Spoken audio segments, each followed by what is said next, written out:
चलो अभी नेक्स्ट पे आते हैं हम लोग।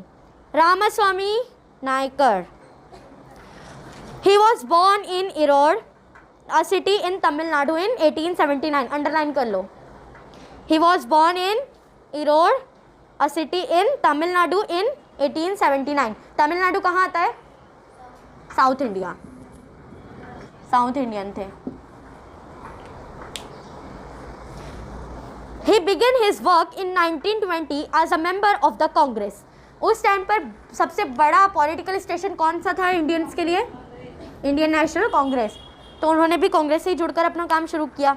Okay, he became a follower of Mahatma Gandhi's philosophy and worked for propagating the use of Swadeshi and for the right of temple entry to all। यहाँ propagating से underline कर लो। क्या हुआ?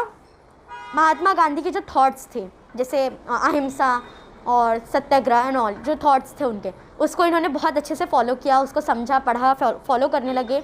और किस किस के लिए काम किया? प्रोपोगेटिंग द यूज ऑफ स्वदेशी। स्वदेश किसको बोलते हैं? अपने देश की चीज़ें।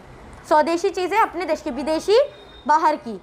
तो स्वदेशी चीज़ें, गांधी जी की यही थॉट थी ना कि उनके ब्रिटिशर्स के सामान के बजाय अपना बनाया हुआ सामान हम खरीदें, उनका पूरा बाइकआउट करें। तो इन्होंने भी इसी चीज़ पर जोर दिया कि स्वदेशी जो है उस पर आप लोग वो करो, स्वदेशी चीज़ें जो है खरीदो और उसको यूज़ करो।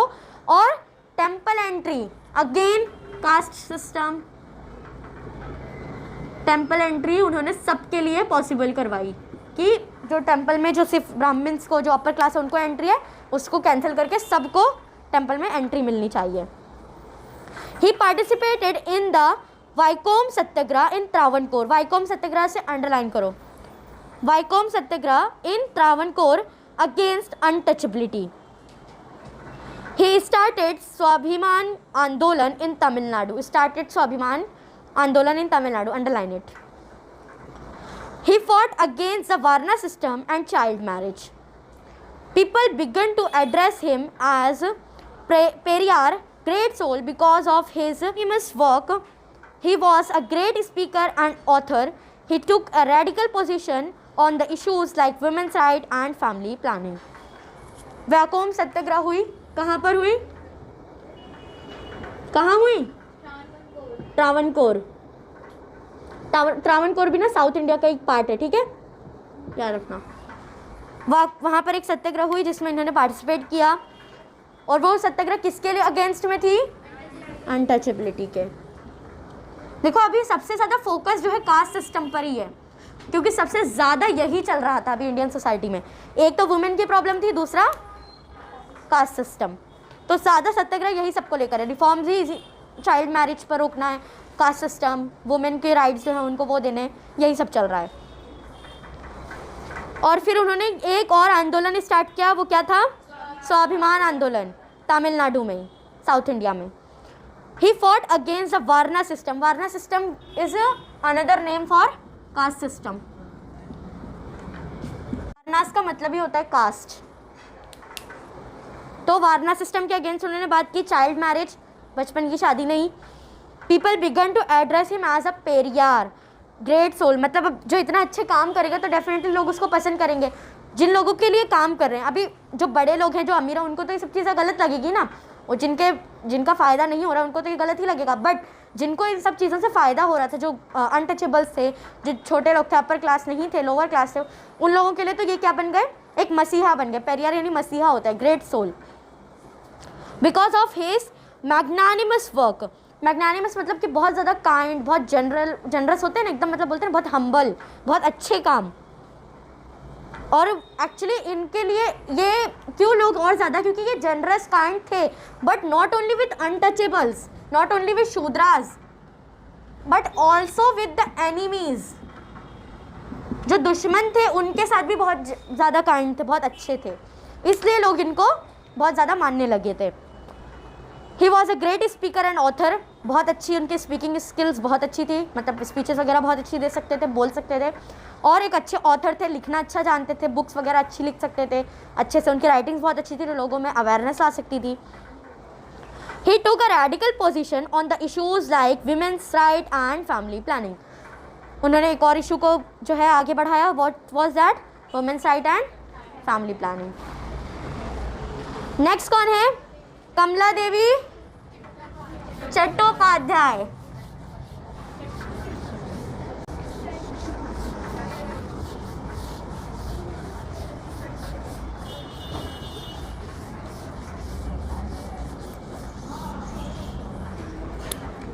Again one of the women social reformer. Kamala Devi was an active volunteer of Congress. An active volunteer से अंडरलाइन करो, एक एक्टिव वॉलंटियर थी किसकी? कांग्रेस की। She convinced Mahatma Gandhi to let women participate in the salt सत्याग्रह।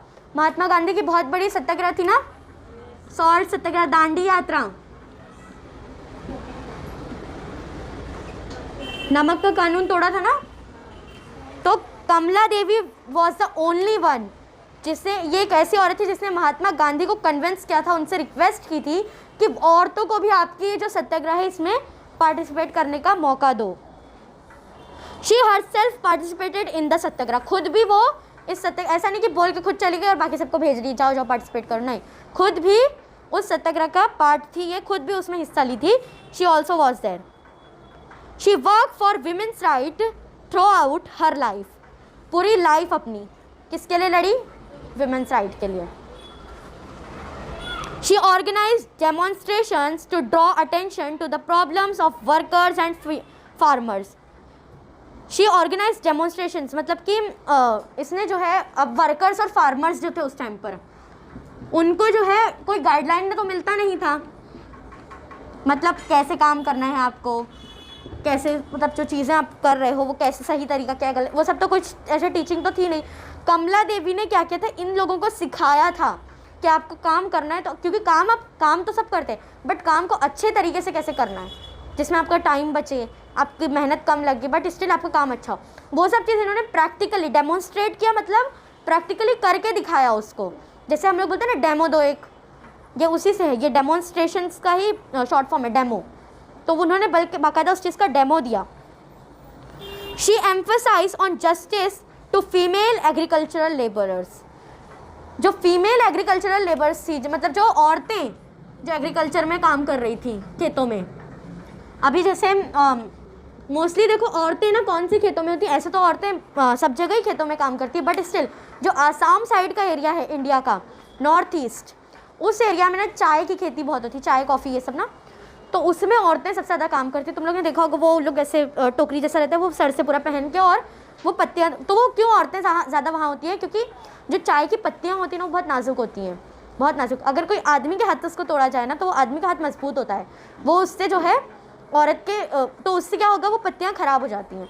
और औरत के हाथ कैसे होते हैं, वो नाजुक होते हैं, उससे जो है वो, इसलिए औरतें उसका यूज़ करती हैं, औरतों को वहाँ पर काम पे रखा जाता है। और ऐसे नॉर्मली भी बहुत ज़्यादा औरतें होती हैं फार्मिंग में। जैसे अभी जो दिल्ली में प्रोटेस्ट चल रहे हैं उसको अगर हम लोग देखें तो औरतें कितनी ज़्यादा हैं। अभी वुमेंस डे जब था 8 मार्च को, तो पूरा औरतों को कितना बड़ा झुंड जो है, पूरी किसान थी, सारी औरतें सब जो है गई थी, मतलब औरतें फील्ड में बहुत ज़्यादा होती हैं। तो इन्होंने, कमला देवी ने, जो फीमेल लेबरर्स है, फार्मर्स, उन लोगों के लिए भी बहुत ज़्यादा काम किया। वो खुद एक फीमेल है तो वही चीज़ को रियलाइज़ कर रही है ना कि एक औरत को कैसा फील होता है। Similarly she also insisted that women working in factories should have necessary facilities. जो उस टाइम पे देखो फैक्ट्रीज होती थी ना, जो फैक्ट्रीज बनाई थी, किसने बनाई थी फैक्ट्रीज? यूरोपियंस ने ना, उन लोग ने फैक्ट्रीज बनाई थी ना ऑल ओवर इंडिया अपनी। तो उन फैक्ट्रीज में काम कौन करता था? इंडियंस काम कर रहे थे। अब इंडियंस में मेल फीमेल सब काम करेंगे, सबको तो स्लेव बना कर रखा है। तो उसने, कमला देवी ने ये चीज़ को भी मेंशन किया कि जो औरतें फैक्ट्रीज़ में काम कर रही हैं, देखो अगर हम लोग बहुत पहले की बात करें, जैसे अपनी दादी नानी या उनसे भी पहले की दादी नानी लोग से भी पूछ सकते हैं, तो उस टाइम का ये है कि पहले औरतें जो है फैक्ट्रीज़ में काम किया करती थी। जो हमारे एरियाज़ की भी होती है ना, उन लोगों से भी अगर आप पूछो, जो बहुत 90s की जो औरतें हैं, उन लोग से अगर पूछो तो वो लोग खुद आपको बताएंगे कि कई औरतें जो है फैक्ट्रीज़ में काम किया करती थी। तो उनके लिए जो है बेटर फैसिलिटीज़ होनी चाहिए, बिकॉज लेडीज़ हैं, कितना भी हो वो, उनको जो है मतलब फैसिलिटीज़ ज़्यादा मिलनी चाहिए as compare to man. Then, और वो भी सारी फैसिलिटीज़, सिर्फ नेसेसिटीज़ जो है उनकी, जो ज़रूरी है औरतों को, वो फैसिलिटीज़ के उन्होंने बात की। She consistently followed up the issues of maternity leave to women.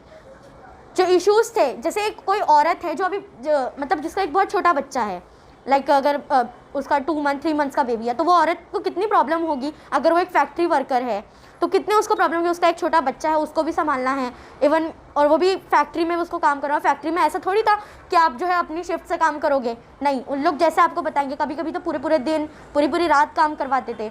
तो उसने इस चीज़ पर भी जोर दिया कि जो औरत जिनके छोटे बच्चे हैं उनको लीव मिलनी चाहिए, छुट्टी मिलनी। जैसे अभी कैसे होता है कि अगर कोई वर्कर होती है कंपनी की या कहीं के भी, तो अगर उनके घर उनका कोई छोटा बच्चा वगैरह होता है तो उसको छुट्टी मिलती है उतने दिनों की, कि मतलब हाँ आपके अभी हम लोग के टीचर्स को देख लो, अगर ऐसा होता है कि शादी हुई है अभी एंड ऑल, तो उसमें क्या होता है टीचर्स को छुट्टी दी जाती है कुछ महीनों की।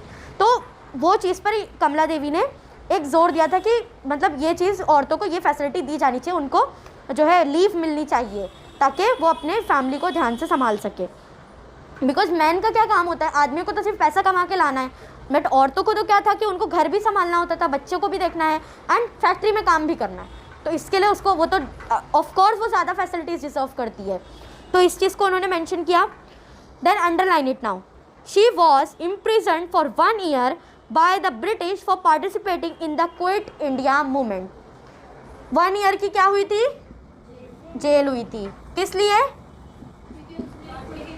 क्विट इंडिया मूवमेंट में पार्टिसिपेट किया था। बहुत सारों को ऐसे इन लोग जेल में डाल देते थे ना, जो भी रिफॉर्मर्स होते थे, जो प्रोटेस्टर्स होते थे, जो अगेंस्ट जाते थे गवर्नमेंट के, उनको तो यही फेस करना पड़ा था। वो तो बाद में बहुत ज़्यादा जब लोग आगे बढ़ने लगे, बहुत लोगों ने पार्टिसिपेट किया, तो फिर हम लोग को फ्रीडम मिली है। बट उससे पहले तो यही प्रॉब्लम था कि अगर कुछ लोग आवाज़ उठाते थे सबको उठाओ और जेल में डाल दो। Contribution of the rulers of princely states in India. अब देखो, अभी तक तो ये सब जो काम जितने रिफॉर्मर्स की बात की, ये ऑल ओवर इंडिया काम कर रहे हैं, ठीक है, पूरे इंडिया को मतलब अपने इंडिया को टारगेट कर रहे हैं। बट जो लोकल रूलर्स थे, अभी ये सब जितने थे, ये सब कैसे, ये ऑलरेडी एक रिफॉर्मर्स थे। ये कुछ महाराजा तो थे नहीं सब। राजा राम मोहन रॉय का भी मैंने बताया था कि वो कोई राजा नहीं थे, वो उनको टाइटल मिला है। तो वैसे ही अब लेकिन देखा जा रहा है कि जो किंग्स हैं, जो महाराजाज हैं, उनका क्या कॉन्ट्रीब्यूशन है, जो प्रिंसली स्टेट, जो छोटी छोटी स्टेट के राजा वगैरह थे, उनका क्या कॉन्ट्रीब्यूशन रहा है। सबसे पहला नाम है महाराजा सयाजी राव। ऑफ कोर्स राजा है तो कौन सी कास्ट का होगा, ब्राह्मण या क्षत्रिय, ये 2 कास्ट से होते थे राजा महाराजा। Maharaja Sayaji Rao of Baroda state had adopted progressive policies. कहाँ का राजा था, बड़ौदा स्टेट। बड़ौदा कहाँ आता है, गुजरात में। एग्जैक्टली, कौन बताया, ये गुजरात में जो बड़ौदा सिटी है, ये एक्चुअली क्या है, largest city in India. Baroda is the largest city in India. तो महाराजा सयाजी राव कहाँ के राजा थे, बड़ौदा स्टेट के। ही मेड प्रोविजन्स, मेड से अंडरलाइन करो, he made provision of free schooling and free hostels for the students from the untouchable tribal class. देखो, he was a king, हाँ अगेन देख लो अपर क्लास है, बट स्टिल उन्होंने क्या किया, free schooling free hostel दिया। किसको, जो अनटचेबल्स के बच्चे थे, जो ट्राइबल थे, जो आदिवासी जिसको हम लोग बोलते हैं, उन सबको उस टाइम पे इतना ज़्यादा अवेयरनेस थी नहीं उन लोगों को, ताकि वो लोग पढ़ें, फ्री एजुकेशन प्रोवाइड की। क्योंकि गरीब लोग होते थे तो देखो रीज़न बहुत सारे होते थे ना पढ़ने के। कुछ जो है ऐसे सोच की वजह से नहीं पढ़ते थे कि पढ़ना नहीं चाहिए, कुछ होते थे जो पैसे की वजह से नहीं पढ़ते थे, ऐसे ही सब रीज़न होते थे ना। तो इन्होंने फ्री एजुकेशन इसलिए प्रोवाइड की ताकि लोग पढ़ें। ही ऑल्सो, अंडरलाइन रोकना नहीं है, करते जाओ। He also encourage women's education and also open a centre for physical training of women. Women education को बहुत ज़्यादा फोकस किया। विमेन फिजिकल ट्रेनिंग पर भी इन्होंने बहुत ध्यान दिया। फिजिकल ट्रेनिंग को क्या बोल सकते हैं हम लोग, जैसे जो वॉर वगैरह की टैक्टिक्स है वो सब सिखाई गई, क्योंकि औरत को उस टाइम पर ये सब चीज़ें तो आती नहीं थी। तो एटलीस्ट सबकी नहीं, अपनी हिफाजत के लिए उसे कुछ तो सीखना। अभी हम लोग भी बोलते हैं ना कि एटलीस्ट इतना सीख लो कि कोई तुमको हाथ लगाए तो उसको मार सको। तो वही चीज़ें उन्होंने औरतों को सिखाई थी कि औरत ताकि जो है अपने आप के लिए, किसी के लिए नहीं ना सही, अपने एटलीस्ट अपने आप के लिए वो लड़ सके। तो अब देखो अगेन समझ लो कि एक राजा है जो कि एक अपर क्लास का है, उसके पास किसी चीज़ की कमी नहीं है, सब कुछ है, पैसा रुपया हर चीज़ है उसके पास, but still what he was doing, schools बना रहा है, वो भी फ्री एजुकेशन प्रोवाइड कर रहा है और औरतों के लिए सबसे ज़्यादा फोकस कर रहा है अपनी चीज़ों में। Clear, any doubt? He started, अब अंडरलाइन मत करो, he started various social programmes such as community feast for all caste, शाह भोजन। अब देखो कास्ट डिस्क्रिमिनेशन बहुत था ना लोगों में, तुम ब्राह्मण के साथ बैठ नहीं सकते, उनके साथ बात नहीं कर सकते, उनका तुम्हारा साया उन पर नहीं पड़ना चाहिए, ये सब बहुत चल रहा था ना। तो ये सब चीज़ को उसने ख़त्म करने के लिए महाराजा सयाजीराव ने क्या किया, उन्होंने फीस्ट अरेंज किया, दावत, फीस्ट मतलब दावत होता है, तो उन्होंने एक फीस्ट अरेंज की जिसमें सारी कास्ट के लोगों को बुलाया गया, भाई सब एक साथ आओगे, एक साथ बैठेंगे, एक साथ खाना खाना है, एक साथ बात करना और फिर एक साथ ही जाना है, कि सारे लोग एक साथ हो जाएं, एक साथ बैठे बात करें, ताकि लोग समझें एक दूसरे को, और मतलब ये सब ख़त्म हो।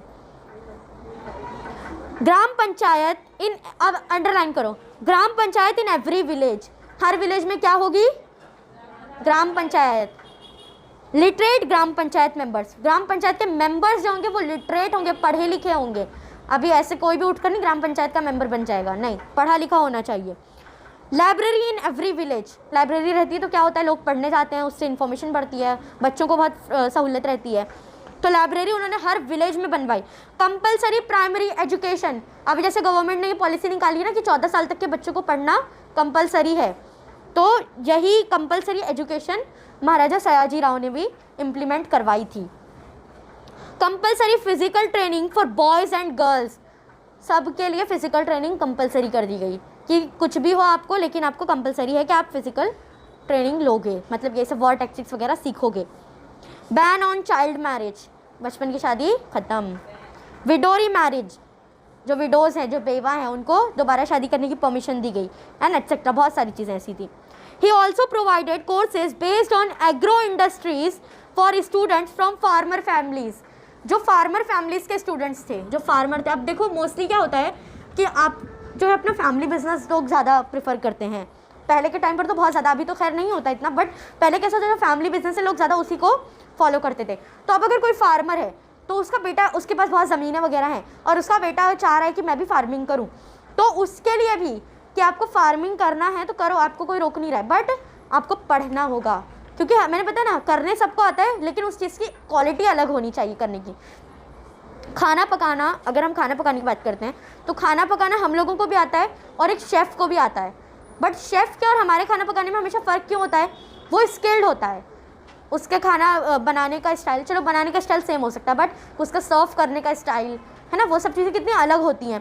तो यही चीज़ जो है उन्होंने की कि मतलब एग्रो इंडस्ट्रीज़, यानी कि एग्रीकल्चर पर बेस्ड जो होती है ना, एग्रीकल्चर की इन्फॉर्मेशन जहाँ से मिले आपको, वैसी इंडस्ट्रीज़ बनाई ताकि जो फार्मर्स हैं उनको फैसिलिटीज़ मिले, उनको सीखने मिले।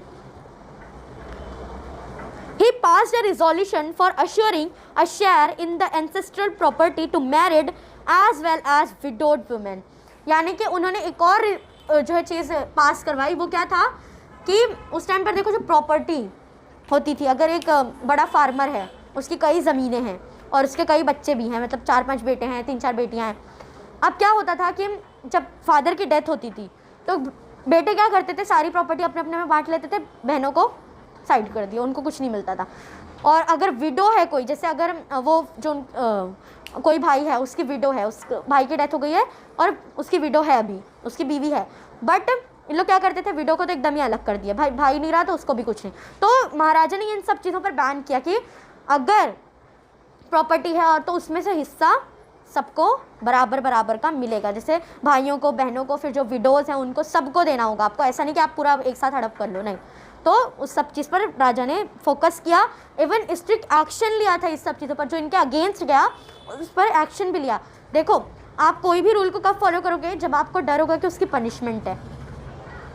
जब आपको पनिशमेंट ही नहीं मिलेगी तो आप क्यों करोगे कोई काम। हम लोग स्कूल में वेल ड्रेस, एकदम अच्छे से यूनिफॉर्म में अच्छे से बाल वाल झाड़ के क्यों जाते थे, क्योंकि अगर नहीं करके जाएंगे तो क्या होगा, फाइन पड़ जाएगा, पनिशमेंट मिलेगी, यही डर से करते थे ना। और वही चीज़ इन्होंने भी की, जो नहीं कर रहा था उसको पनिशमेंट थी, तो लोग इस डर से काम करते थे। राजर्षि शाहू महाराज हुआ, Shahu Maharaj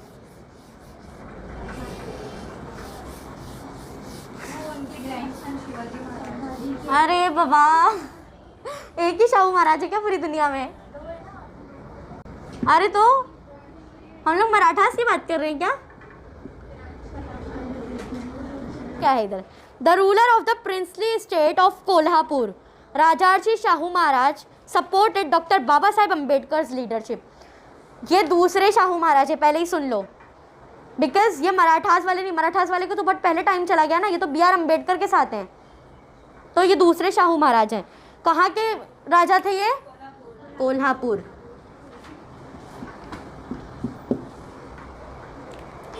the ruler of the princely state of Kolhapur Rajarshi Shahu Maharaj supported doctor Babasaheb Ambedkar leadership while leading the non-Brahminical movement. Underline it.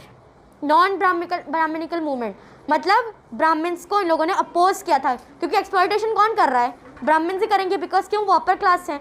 तो उनके जब अगेंस्ट वो गए तो इस राजा ने भी बाबा साहेब अम्बेडकर को सपोर्ट किया था। देखो, एक राजा है but still he is supporting lower class, okay, untouchables को वो सपोर्ट कर रहे हैं इन हिज स्टेट, अपनी स्टेट में किया। सब जगह तो नहीं कर सकते ना, वो जिस स्टेट के राजा हैं वहीं पे करेंगे।